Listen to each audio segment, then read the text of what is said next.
Introducing myself, so those of you who haven't come across me before. So my name is Lucinda. My background, as I just alluded to, is corporate learning and development for Siemens, and prior to that, Pfizer. Sadly, I didn't buy any share. Well, I sold my share options before they did the vaccine. I'm a chartered psychologist, and I'm founder and CEO of Actus, and I'll mention that in a moment. You may have come across me through the HR Uprising podcast, which goes out weekly, and there's a whole host. We've got to, I think we're on our 108th episode. Again, just because it's called the HR Uprising, there's lots of really relevant content in there if you're a line manager. So it might be worth checking out some of those if you might find that of use. I'm a mum of two. Thankfully, the kids have gone back to school. I am lucky they're senior school, so it wasn't as hard as those of you who've been dealing with children at home. And I can't wait to get back to netball. I love it if you want to connect with me. So there's my connection. So LinkedIn probably and Twitter are probably the main areas where you can connect with me, but all of the links are there on the slides. People often ask if they'll have the slides. We will automatically send you the slides out tomorrow, along with any other references that we cover during the session. Just explaining a little bit about Actus, that we're bringing this to you because people sometimes wonder what it is we do or don't even know what they do. They might know me from the podcast, but don't know what we do. Well, we actually offer performance learning and talent management software, training and consultancy. So we've been in the performance management software area for quite a period of time. You can see from this nice little image in the middle, this is where we have a range of solutions in this space. We have also got more recently an on-demand learning platform. So if you're a small business and you want access to some e-learning for remote managers or other video resources, we've got this nice little Actus Academy, which is really useful for people who've either got their own learning management platform and want courses, or don't want a learning management platform, they just want some additional learning. So that's our Actus Academy. And of course, we do loads of training. Well, we didn't do so much, that's my background training, but over the last 12 months, I've been training. I was training this morning on the virtual management training program. So we've got 3 open training programs that also run in-house.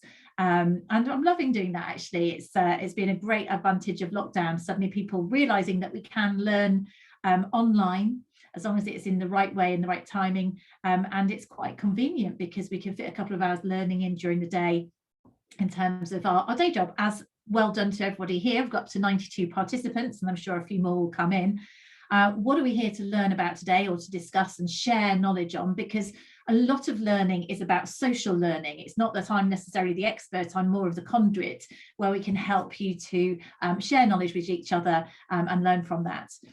So we're going to look at, in this session, performance management, remote performance management, how it might influence performance positively and negatively. And of course, we're going to take this slant that we know we've been doing this for a while, but many businesses that I'm talking to, and actually that's something I'm going to ask about that separately, are interested, for anyone who's happy to share in the chat.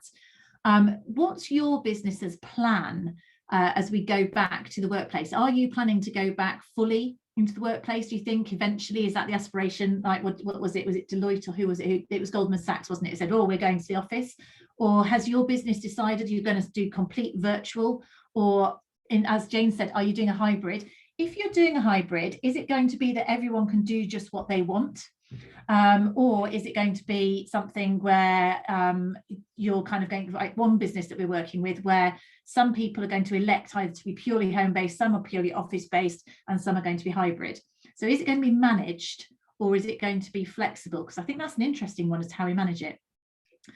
Karen Blythe, I'm assuming that you are not Karen Blythe that I went to school with, because she's married to a teacher, and I don't think you'd have relevant interest in this, but I'd be fascinated. Is Karen? Okay, no, it's not me. It's not. Nice to meet you, Karen. She's my best friend at school. I can't see why she'd be on my webinar. So we're also going to talk about what it takes to achieve sustained high performance, links to this culturally, and practical ideas to make virtual high performance a reality. And that's what we did love. Yeah, so it's an interesting one, Jane. So one business that I'm working with are going to pilot, maybe this is something for a webinar, but I need more information. They are going to pilot, but people have to elect 6 months. So they have to decide if they want to be fully home-based, fully office-based, or hybrid. And it's interesting because there's some conflict links to what we're talking about today, because some of the managers where their employees have elected to be purely home-based, the manager's not happy with that, and vice versa. You know, how do you have a purely office-based team if the manager wants to be home-based? So it is interesting. Yes, anyway, I won't get distracted, but I'll be interested to see your chats. I'll look at the chat later on that topic. So if we think about remote working, what have been the impact? Because actually, I think when we started out, many people thought we wouldn't be able to perform when we work remotely. But the reality is it's had positive benefits for some people, but there have also been some challenges. So what would you say as to the way in which remote working has maybe influenced performance positively and negatively? Tell me in the chat what you think the effects have been in terms of this ability to work remotely in terms of performance. Now we've kind of bedded into it and got over the shock of it. So Liz, you're saying it's positively. What sort of things do you think have been positively impacted? So guys, give me some specific examples of what's been good or what's been less good in this environment. Yeah, Joanne, I think that's one of the things. So the positive has been limited distractions, less of that day-to-day distractions, which can mean you can get through the work easily. And ultra flexible working, totally. So you could go and do some exercise in the middle of the day, work-life balance, less travel. I mean, who's sad about less travel or commuting? Interesting. Someone told me a stat yesterday that of the people who are commuting, 90% of them are men. Now, what does that tell you?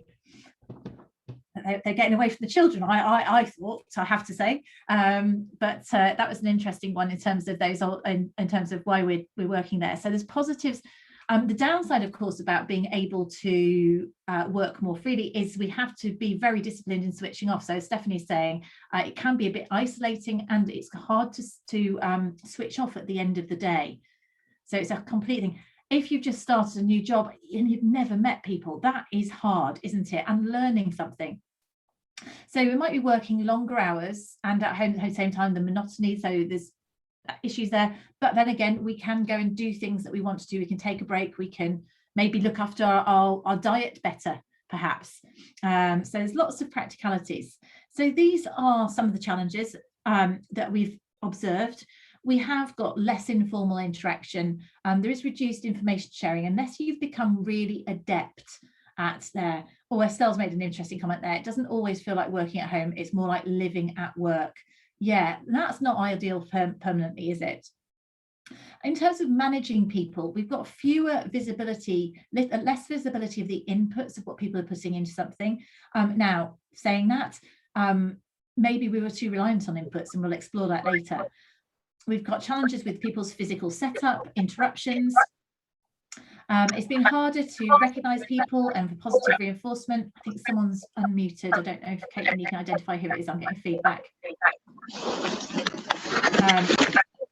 It's harder to communicate and there's less challenge for us to charge.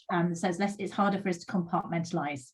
But there is an upside, as you said as well. So there's greater autonomy, there's increased opportunity for well-being activities if we can tear ourselves away from the desk to go and do them.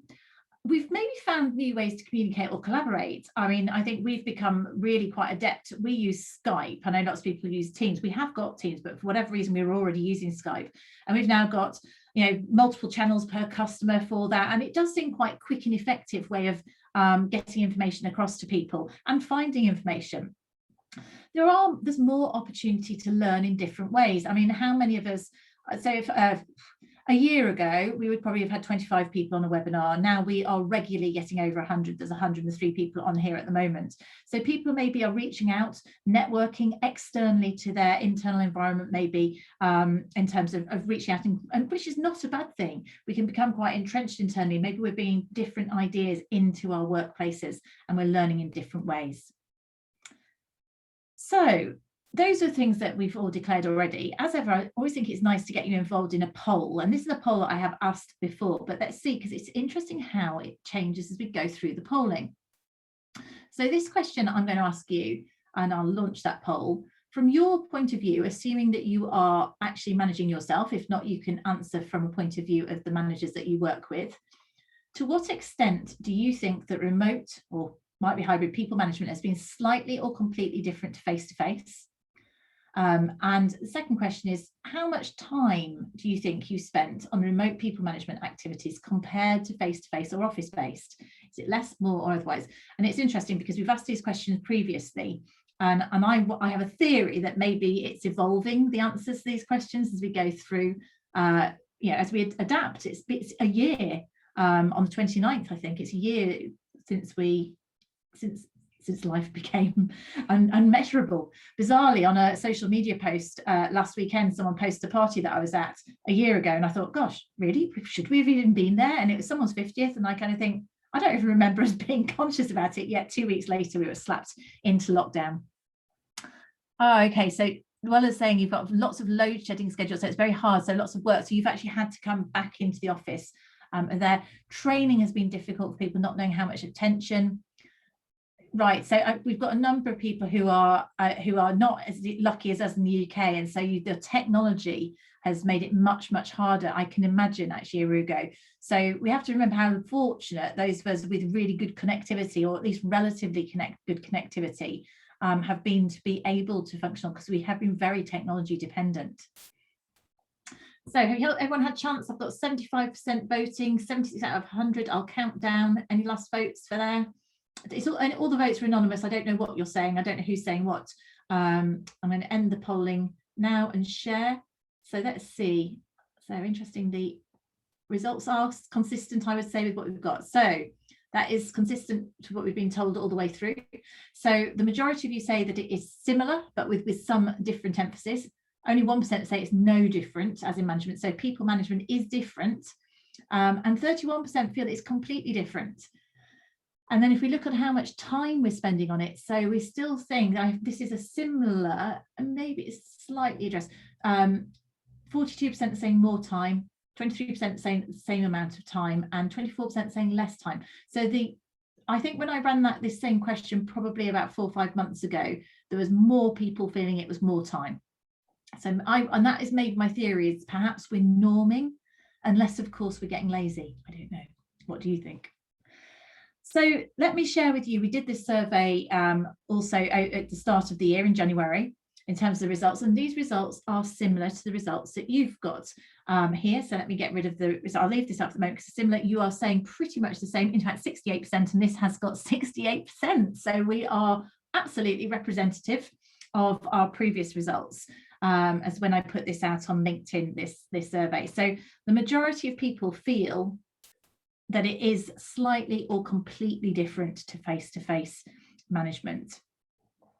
And then I'll just stop sharing those results for you now in case they're in the way. And then looking at our second set of results is that 55% of managers have reported spending more or much more time on people management activities. So that was the point I was making, that actually that looks like maybe slightly we're norming. And I say, or do you think we are getting lazy? What do you think, guys? And when we looked at the sort of things that people were spending more time on, actually perhaps tell me in the chat, if you said it's taking more time to manage people at the moment, what is it you think is taking more time? And the question is, are you doing more of certain types of conversation? Is it more frequency? Is it the type of conversation that you're having to have? So Jane's saying having HWB, is that a well-being? What's code? What's the TLA? Is that something well-being issues? I'm guessing health and well-being issues. Yes, Manuel, you need to get the right balance, don't you, for each role? And innovation, certainly, because a lot of that's about bouncing off people has been hard for people. It's all right, Jane, I just about knew what you meant. So it's always having to start each call with how you're doing the well-being, the empathy piece. And I wonder whether that has normalized a little bit there. Any other ideas? Why would you say it's taking longer things? So having to have more frequent new starter and team leader check-ins. So frequency. Joanne saying sometimes people just want to chat. Well, that is true, isn't it? Particularly depending on your home circumstances, almost like you've got to have that social chat that you might have had just walking into the office, or as we went for a coffee, that you'd have done in passing. You almost feel you have to do that maybe at the start of a one-to-one or check-in. Sandeep's saying you've got an increased frequency of one-to-ones to make sure they understand tasks. Yes, so we have to make sure that people have clarity. You don't know the home environment. We need to make sure that if they're going to perform remotely, we have to make sure people understand what good looks like and how to perform. Yeah, so you can see why all of those would actually increase our levels of conversation. And the survey that we put out at the start of the year actually said that every single aspect of people management they felt was significantly more important and therefore potentially more time consuming when working remotely. So they were saying things like frequent check-ins or one-to-ones. So admitted a couple of people there. Were taking longer. So you can see on this chart to the right, we asked people how important they thought they were relatively. So if they went blue, they thought it was less important. Red was equally important, and gold, yellow was more important. I think objectives and goals is something that is always important, but it was particular emphasis. The check-ins or one-to-ones, they were saying, was particularly important, as were things like recognition and praise and coaching and developmental conversations. Some of the commentary that came through, and see whether this resonates with you when we did our survey in this area, was about behaviours. So this is the commentary that came through. People said that they felt that in a remote setting, those managers that were already good were still already good, but managers who were less good, those failings were exacerbated in a remote setting. And I think that's one of the things that's quite interesting, is where we've had a really high uptake of our remote manager training programs. And I think it's about confidence, and it's just about people feeling, whereas before maybe we mistook just as someone was sitting in the office that they were performing. Maybe we were able to manage presenteeism rather than actually manage people. In a remote environment, when people are not visible to us, we really need to know what our behaviours are. We need to become really quite slick and adept at our people management. And actually, in the UK, we're particularly poor. We don't invest in people management, or we historically haven't. And I think that's become more exposed in this environment. So what people are saying is that they felt that having those pre-arranged conversations maybe made remote management feel a bit more structured, possibly more onerous. You can't be collaborative all the time. And I'll come back to this collaboration thing, but collaboration is quite an exhausting style of management, even though it might be the best one for remote working. Again, maybe why it's taken longer for us. So I'll let you just read through. So those, you need to flex according to the management, but make sure we're not micromanaging. And that's a challenge. So people dislike micromanagement, but if people don't have clear goals and objectives, sometimes we end up micromanaging because we're concerned that they haven't done what we thought they were going to. Having the right systems and processes in place to manage these increased one-to-ones, have better documentation and capture of information, that's also particularly helpful, is what people are saying, when they're working remotely. So my question here is, would you say that you've had to adapt your style when you've been managing remotely? So we've talked about maybe you've spoken to people more frequently, but has the way in which you've talked to people been different?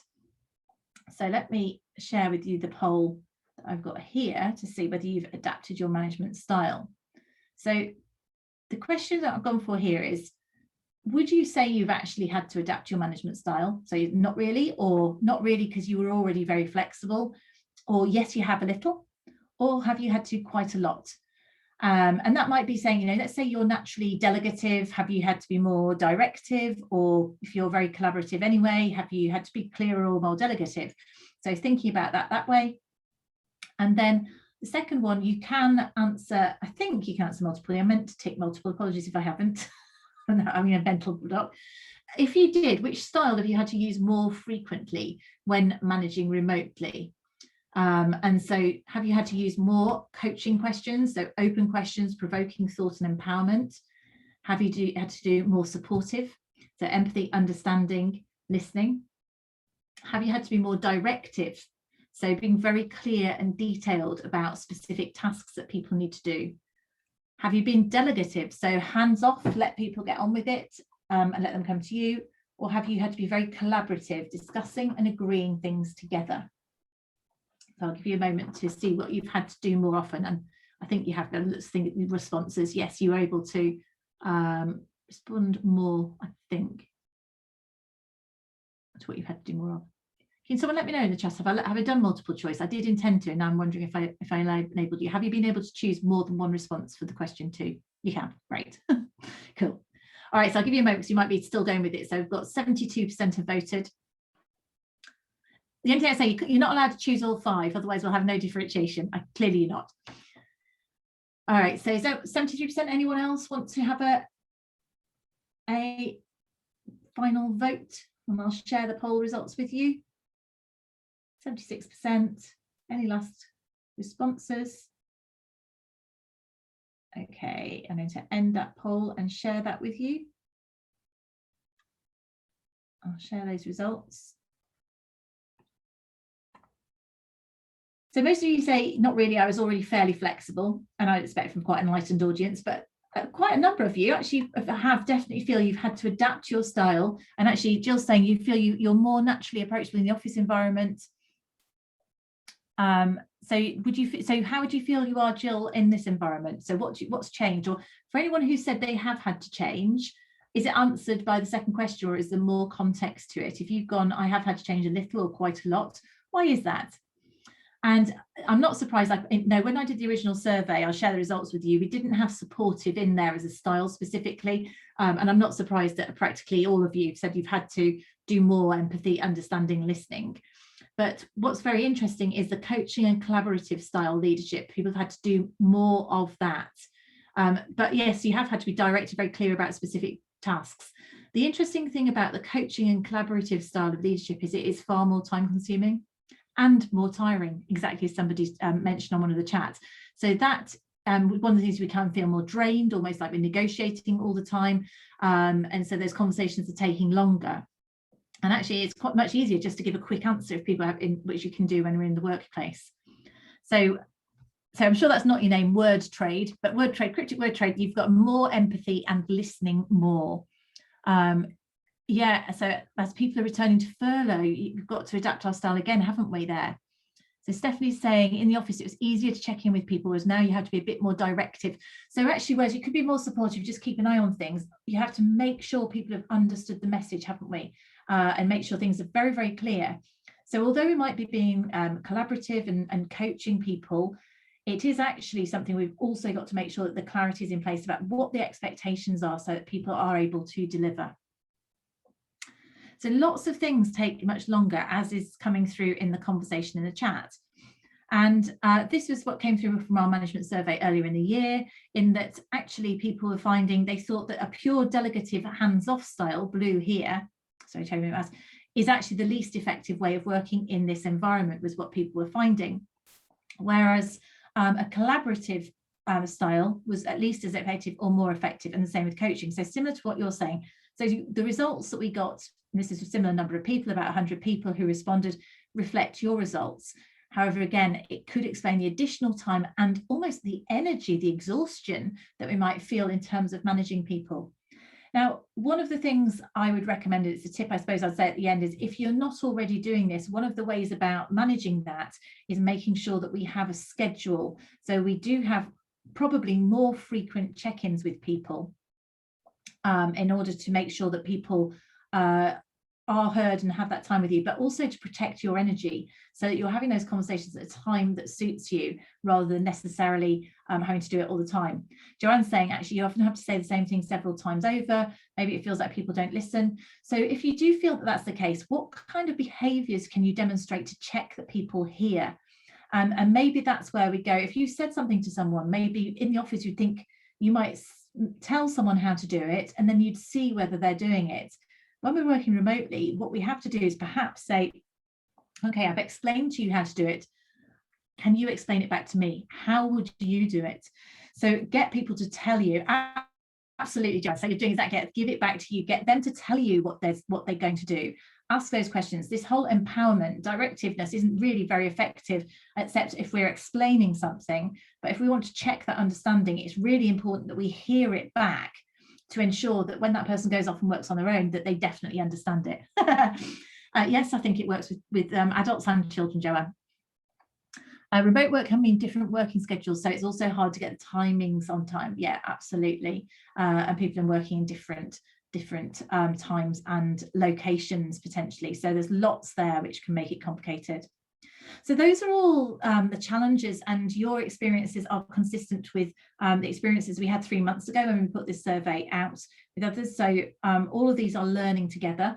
Some of the tips we're coming about is, it is going to take longer, maybe, if we're going to be more coaching collaborative. It seems like we might be getting, as people norm remote working, get used to what their job looks like in a remote environment, what performance looks like, they are going to be more effective. So that time frame might reduce a little bit. But we do need to be prepared to coach and make sure people tell us the answer back, to avoid micromanaging. So check people understand properly in the first place. We don't want to do the delegation. The whole point about Delegation is an interesting one. It's a whole topic on its own. We need to make sure we're not abdicating. And what people sometimes found is because they were so busy with their day job, they were delegating people, which basically meant people left to their own devices and then swooping in and micromanaging when they realized the results weren't there. That's not delegating. What we need to do is make sure people have clarity and an understanding and are empowered to perform. And the way in which we do that, it's the same as it's always been. If we look at the evidence for what drives high performance, we cannot reinforce it more strongly than this. It's still all about managers having the right skills. It's about people having really clear goals and regular feedback and recognition. However, from all of our research has shown that it's the differences, whereas we might have thought it was okay to have annual or quarterly goals, now we should be talking about weekly or monthly goals, and the same for that feedback and that recognition. It's reinforcing that right behavior. It is challenging managing that frequency word trade.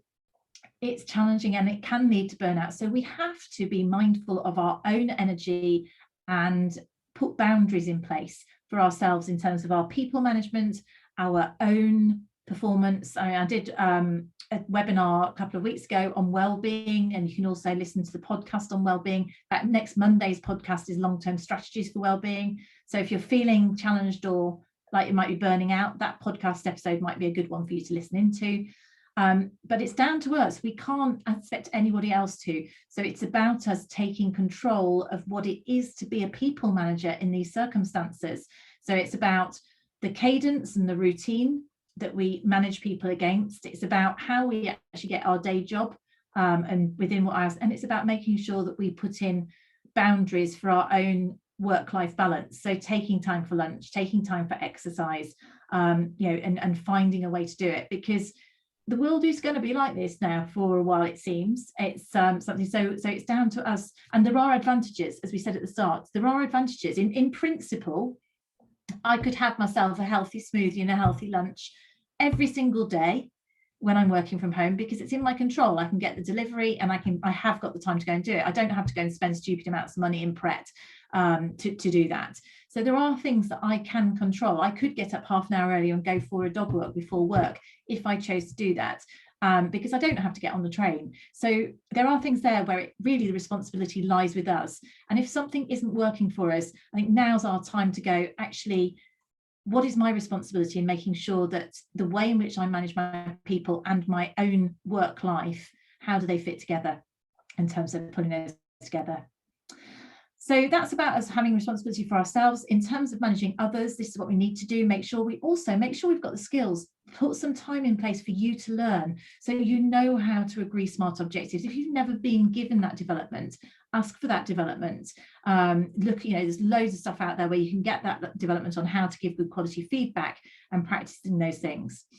Then if we're able to come up with quality and regular people management, which I know we all strive to do, but get into that routine of it, so it's not quite so demanding and erratic for us, then we'll have organisational performance, but also we'll manage our own well-being and hopefully avoid the burnout. I've talked before about the perform people management culture. A lot of this is common sense from a people management point of view, but the main difference, as so many of you said, there is a difference in terms of working remotely, it is about being people first. So that's about knowing our team, showing we care, and adapting our style to the requirements of that person. It might be their personality, or it might be their personal requirements at the time. It is about us having really clear expectations so that people can be empowered to perform. So that might be being directed, but it's making sure that they come back. And that comes into our coaching for accountability. We need to break those expectations down into much smaller chunks so we can manage outputs on a more regular basis. So we know what good looks like on a weekly, monthly basis, and people can feel reviewed on that regular basis. We review, we have those check-ins, and we give people feedback in the moment. So we tell people, what they're doing right or otherwise, but say it as it is. So we don't beat around the bush. We don't hang around for the annual appraisals to tell people something they weren't doing right. Let's help people to perform in this environment in the here and now. And to be honest, that's always been good practice. It just hasn't necessarily been common practice. So this is the key. The ownership thing needs to be stepped up. So we know if people are being delegated to, we need to coach them to check they they understand what's expected. So we need to be better at open questions in terms of coaching, checking they understand. So it's asking them for solutions rather than putting them in their mouth, and getting them to tell you what the answers are. That way we get that accountability. Making sure that we are giving people a chance, recognizing them, recharging them. It's easy to recognize performance. So it is easy to do that anyway, but if you're not actually physically seeing people, so find opportunities to recognize performance. And it's so important to nip performance issues in the bud through feedback, address them so that we don't get a pattern of underperformance there. So that's just a common sense model in many ways, but there's certain aspects of emphasis about understanding people. It's about shorter term objectives, and it's about coaching for accountability. I would say the aspects that are particularly different when we're working remotely. So thinking about which remote management skills you think might make the difference. So in terms of if you look around your organization, where do you think you're particularly strong, or where do you think people need to develop the most? Let's see what your views are here. You've got the opportunity to choose more than one option here again. So is it about helping people to understand where you're going so that they can work effectively remotely? Do they need to know more about that? Is it visible to them where the business is going? Is it about making sure that they have got clearer short-term objectives and milestones? Do they need more regular feedback with people? So better cadence, a better culture of cadence around one-to-ones. Do we need more recognition? Do we need to give people more personal support? Is it more about building teams? So what's ever happened to the team? Have we lost teamwork and innovation, as someone said earlier, by working remotely? And actually longer term implications. How do we spot talent? How did we develop people and retain people and help people take on new skills and build their careers in a remote environment? So choose your priorities there, maybe choose up to 3 as to which you think are the most important. As to where your organisation should focus next if you're going to go on to the next stage of success.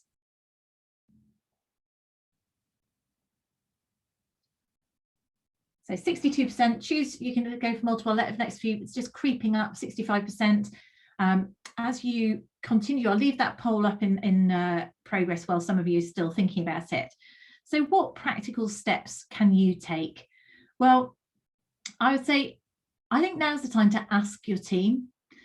So depending on how you're going to work, so some of you are saying you're going to a hybrid model or things are changing, so ask your team what's going to help them, because some of them might have really got comfortable with it, but some might not. So what would help them perform at their best going forwards? Reflect and think, how good are the levels of clarity, consistency and feedback? And have you got systems and processes in place where this is documented? So I was doing management training this morning, and they use our system, and one of the things they're able to do is when they're doing their check-ins, they capture the feedback in there. So making sure that if you're giving feedback to people, if you want to prevent future performance issues, just make sure that you're getting in the habit of capturing that, so that it's formalized, although it's business as usual, but it's formalized. Make sure, this is a point that I've noticed as working with different businesses, and I think if you are going to carry on in a hybrid environment, make sure that collaboration technology is consistently well used, formally and informally. Here's a question for you to answer me in the chat. Is it common practice to put your camera on across your entire organization? Yes or no? And I know that some of you may have issues where it's not. And I'll tell you, so I've been doing a lot of training, and if I've got a group of say 12 under 20 people, I really take a lot of feedback. I know there's too many of you here, I wouldn't be able to see you all if we had the visual on. So I'm actually taking feedback from the chat, so I get that ability to keep talking to you, but I'm watching people's faces all the time when I'm training. If I'm with them for a couple of hours, I want to see whether they're there or alert.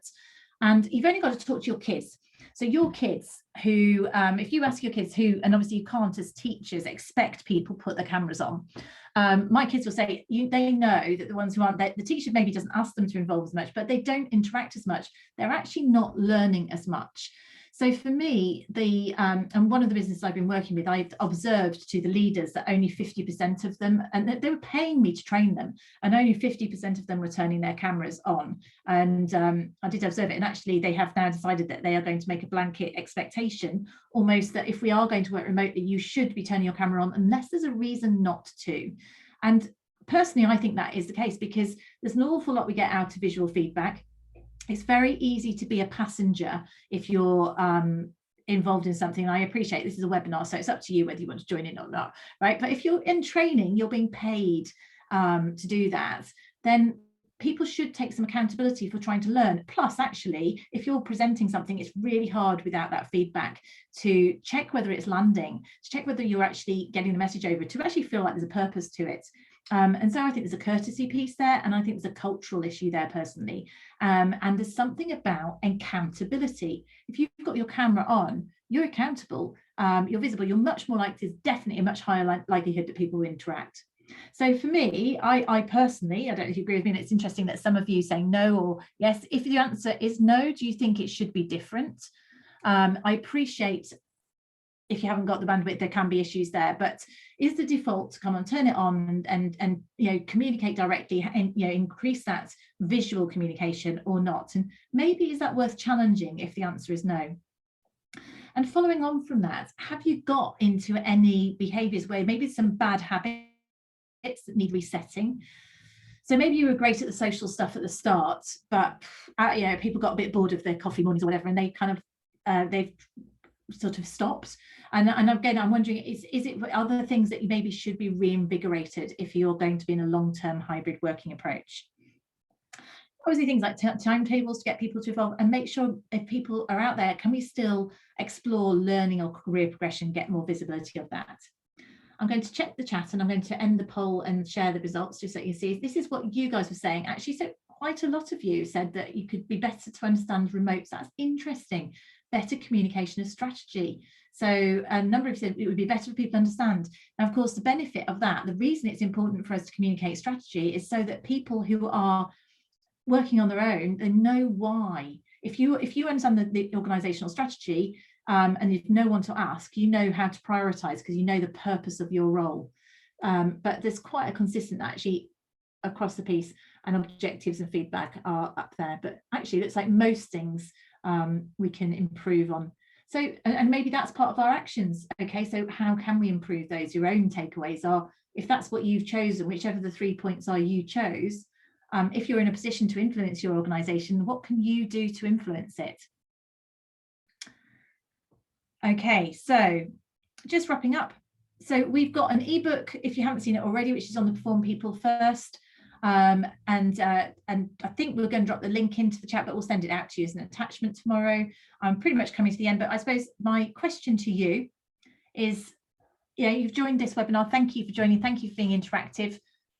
Of the content that we've covered today, is there anything that you're going to take away, or what are you going to take away? Might you do differently? And has anybody got any questions or comments that they'd like to add?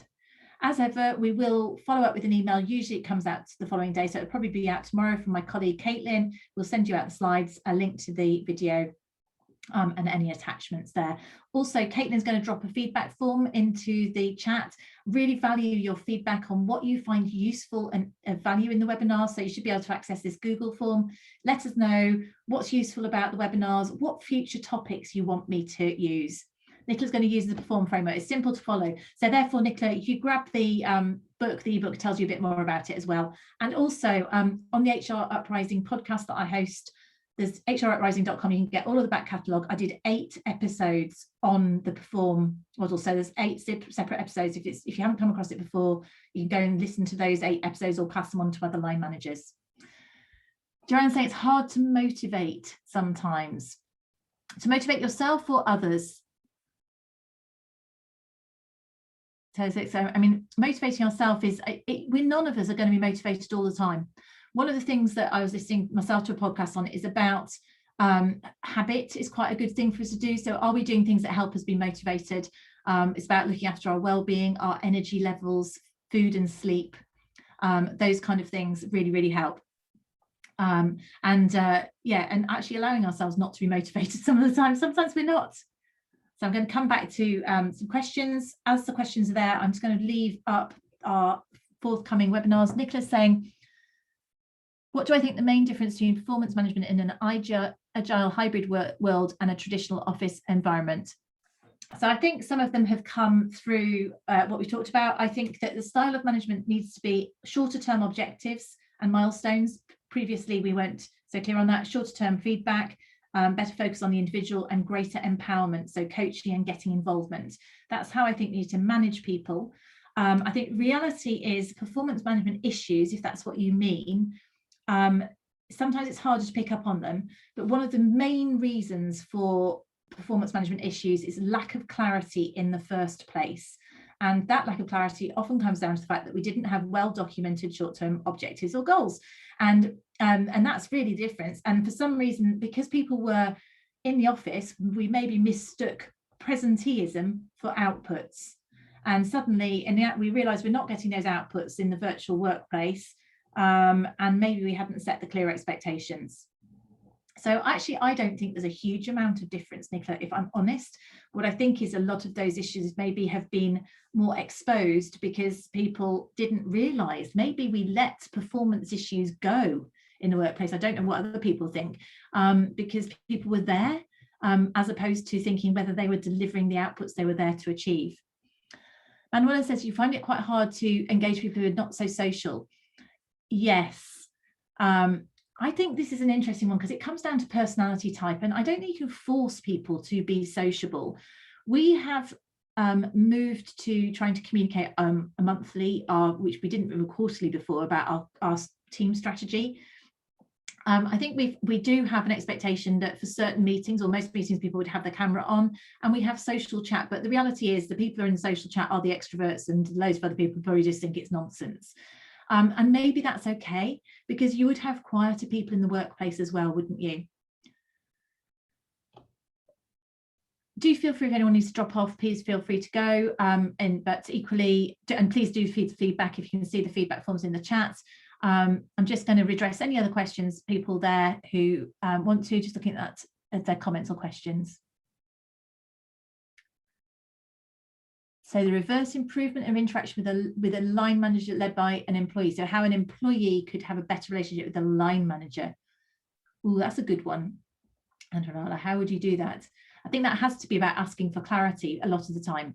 So if you feel you've got a manager who isn't necessarily giving you the clarity, then it's important to manage upwards. And so it would be about asking open questions, saying, okay, could you help me understand exactly what's expected? When do you need this by? So it's about getting specifics from our manager. If we don't have a manager who's very specific, it is about asking for those specifics from them and getting documentation of it. Yeah, Andrea, you'll get slides and the recording tomorrow. Oh, thank you for filling that feedback. So managing upwards is about asking questions of our manager there. Send the link. Yes, we'll put the link on the webinars on the last page. Absolutely. All the links will be in there, which will be easier for you to access them. And these resources, we'll put the links to these usual resources as well. Thanks, guys. Have a great afternoon. Thank you for joining. And actually, if you find these webinars or anything we do valuable, do share them with other people, as with the HR Uprising links. Okay, so I think all the questions have gone. So thanks once again, and I'm going to close down this meeting.